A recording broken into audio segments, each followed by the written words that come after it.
Hey, this is Notser. This is the Tier 10 American destroyer Gearing. She has 6 127mm guns, 10 torpedoes, 52 AA defense rating, a surface detect of 5.9 km, top speed 37.8 knots, total health 19,400. For my modules, reduce crit chance on main battery, increase main battery accuracy, rate of fire, reduce the chance of flood and fire, faster rudder shift, concealment. For my commander, situation awareness, basic firing training, last stand, superintendent, advanced firing training, and concealment again. We are on the map Tears of the Desert. We already captured B. As a destroyer, you spawn in the center, you're going to capture B. B on Tears of the Desert is very dangerous to go to if you don't have good detectability. There's islands all around it, and your teammates cannot assist you in taking out whatever target might scout you out. So, most of the time, only destroyers will be so bold to go in at B. The enemy team was trying to push towards C, and based on the information they have, it's 3v3. Now, we're going to obviously push that in our team's favor. I come to a complete stop, and I unload. This enemy New Orleans is, for whatever reason, being a very aggressive cruiser and pushing towards a battleship. It's not just some enemy ship, it's a battleship. Why would you go after a battleship? It's suicide. Now, I was giving a large enough lead, but obviously he's slowing down, and I have to compensate for that by leading the target less. An enemy ship is attempting to capture B. We have a friendly cruiser that's probably scouted out. It's probably a destroyer. The team takes out the New Orleans the second he shows his side. And it is. It's a Shimakaze. Interesting. Shimakaze is not a ship that wants to be scouted out. And for whatever reason, he got way too close to the friendly cruiser. He's going to have to pop his smoke. I'm going to try and engage him. It's not an easy shot. I can move towards him. But I do have the benefit of smoke. Now he sends out his torpedoes, probably expecting to hit the friendly cruiser. Of course, the cruiser, he's changing his course. He's not predictable. He's going right at the enemy Shimakaze, and that's what you do in a U.S. cruiser. You aggressively push towards an enemy destroyer because all your guns are front-mounted. A German has generally back-mounted guns. Now, obviously, that doesn't hold true all the time, but in general, the German line is better at retreating, giving ground, doing damage. The American line is better at pushing forward, assaulting. And that's how you should play those lines in the ideal sense. Obviously, there's so many variables that might come into play. I was trying to get as close as I could to this Shimakaze because initially I was missing so bad. And he's at a perfect angle where I am just not as precise. I'm trying to walk in the shell. I think I have a good bead on him finally. Geez, Notser, it only took you like 30 salvos. But hey, let's be honest. With a 2.5 second reload, these suckers get out there fast. So I'm just raining shells on this guy, hoping to hit. Terrible accuracy, but I want to try and preserve my teammate as best as I can. And every time I hit him, he adjusts his heading ever so slightly.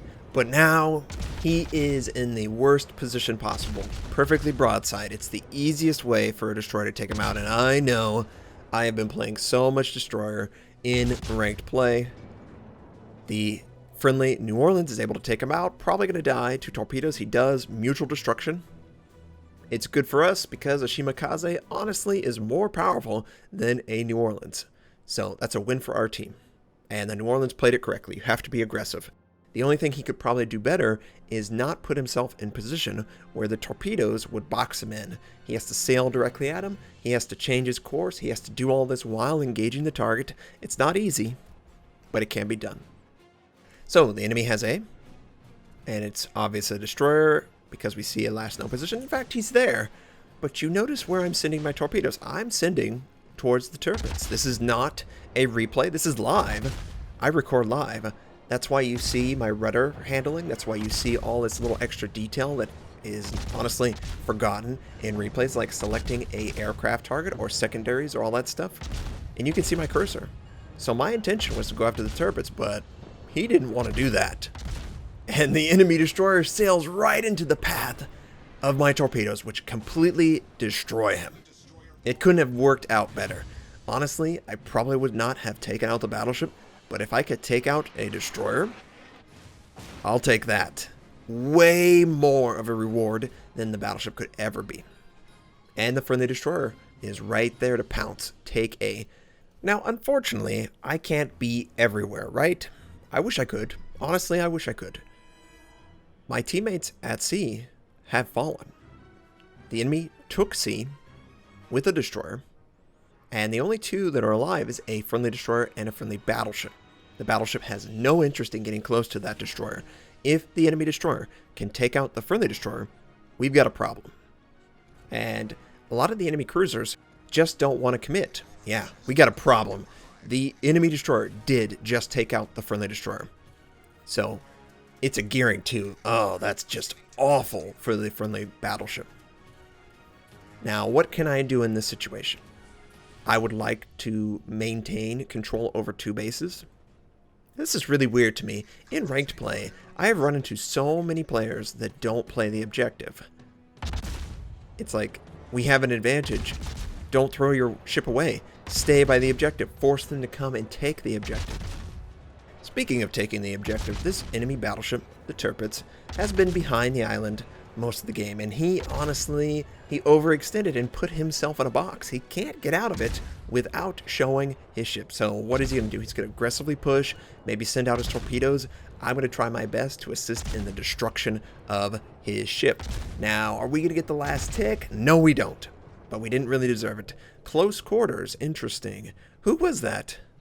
Was that a cruiser? Dominator 99. What is Dominator 99 in? He's in a battleship. Oh, okay. I wouldn't expect him to be that close, but I guess he was. That's good for the team. A lot of these enemy cruisers are back away and retreating. I noticed that this enemy Baltimore is possibly going to enter into this gap area between these two islands. And what do torpedoes do great?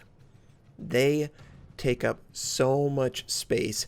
They deny territory, and I'm going to try and deny the territory. Perhaps he makes a mistake. Perhaps he turns into a torpedo or two and dies. And I was so ready. Is he turning into a torpedo? Is he going to die? But I can't worry about that right now. I have to go on the gearing. 100% focus on this guy. Now, I could decide to show my side, but that's a disadvantage. Instead, I'm going to try and sail directly at where I believe he's going to send his torpedoes. Notice, he's not firing. Why is the gearing not firing? Because he's sending his torpedoes. So you got to be ready.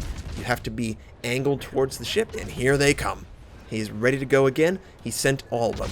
So while he has sent, and he missed with the first, the second would have undercut. I noticed it. I pulled back the camera, and then I adjusted, and I'm going to aggressively push towards the enemy. I'm going to force him out of the smoke, and I'm a little jaded by that shot. Ugh, you lucky cruiser or battleship.